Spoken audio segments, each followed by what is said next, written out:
அம்பரமே தண்ணீரே சோரே அரஞ்செய்யும் எம்பெருமான் நந்தகோபாலா எழுந்திராய்.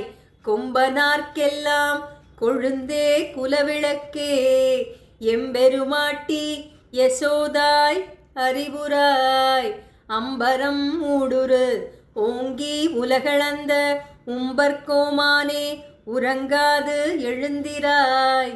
செம்பொற்கழலடி செல்வா பலதேவா உம்பியும் நீயும் உறங்கேலோர் எம்பாவாய். இந்த பாசுரத்தில் ஆண்டாள் அந்த வீட்டில் இருக்கிற ஒவ்வொருத்தரையும் புகழ்ந்து எழுப்புறாங்க. நம்ம வீட்டில் குழந்தைங்களெல்லாம் எழுப்பும்போது அப்படியே தாஜா பண்ணி எழுப்பணும்னு வச்சுக்கோங்களேன், எழுந்துக்கும். அம்பரமே தண்ணீரே சோரே அரஞ்செய்யும் எம்பெருமான் நந்தகோபாலா எழுந்திராய். அம்பரம்னா ட்ரெஸ்ஸு, உடை. இந்த உடை, தண்ணீர், உணவு இதெல்லாம் தர்மமாக வாரி வழங்குகிற வள்ளல்னு சொல்கிறா. யார? தலைவர் நந்தகோபர். நீங்கள் எழுந்துருங்க, முதல்ல வீட்டில் உள்ள ஹெட்டை எழுப்போம் இல்லையா, அந்த மாதிரி எழுப்புறா.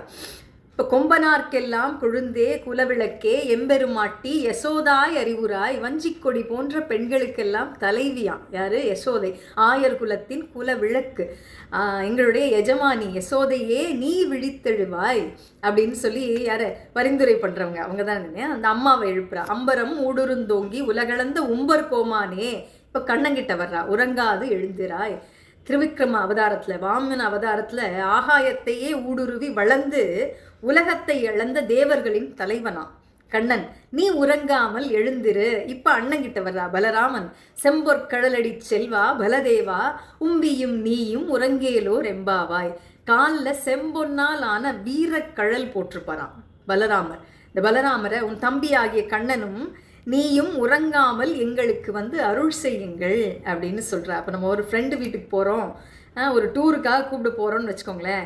அங்கே போன உடனே நம்ம நேர ஃப்ரெண்டு அனுப்புங்கன்னெலாம் சொல்ல மாட்டோம். முதல்ல அவங்க அப்பாவை தாஜா பண்ணுவோம், அப்புறம் அம்மாவை கெஞ்சி பார்ப்போம். இப்படி அப்பாவை அங்கிள் நீங்கள் ரொம்ப நல்லவர், நிறைய ஹெல்ப்லாம் பண்ணியிருக்கீங்க, ரொம்ப கூல் கை அப்படின்லாம் நம்ம சொல்லுவோம் இல்லையா. அந்த மாதிரி நந்தகோபுரை ப்ளீஸ் பண்ணுறா. அப்புறம் அவங்க அம்மா கிட்ட, யசோதை கிட்ட போய் நீங்கள் தான் இந்த வீட்டோட மகாலட்சுமி மாதிரி அப்படின்னு சொல்லி அவங்கள இம்ப்ரெஸ் பண்ணுறது. அப்புறம் இந்த மாதிரி பெரியவங்களோட பெர்மிஷன் கிடச்சா தானே நம்ம ஃப்ரெண்டை கூட்டிகிட்டு போக முடியும். அந்த மாதிரி ப்ளீஸ் பண்ணுவாங்க இல்லையா, அந்த மாதிரி ஆண்டாள் ஒவ்வொருத்தரையாக ப்ளீஸ் பண்ணுறாக. இறைவனை வழிபட செல்லுகின்ற போது அவனுடைய தொடர்புடைய அடியார்களையெல்லாம் பெரியவர்களையெல்லாம் முன்னிட்டு செல்ல வேண்டுமா, அப்படிதான் இந்த பாட்டு சொல்லுது. அதுதான் நம்மளுடைய மரபும் கூட. அப்படி இந்த எல்லாரும் எழுந்தாச்சு, அடுத்தது என்ன நடக்கும் அப்படின்னு அந்த மாதிரி தான் இந்த பாட்டு வருது. ஆண்டாள் திருவடிகளே சரணம். நன்றி, வணக்கம்.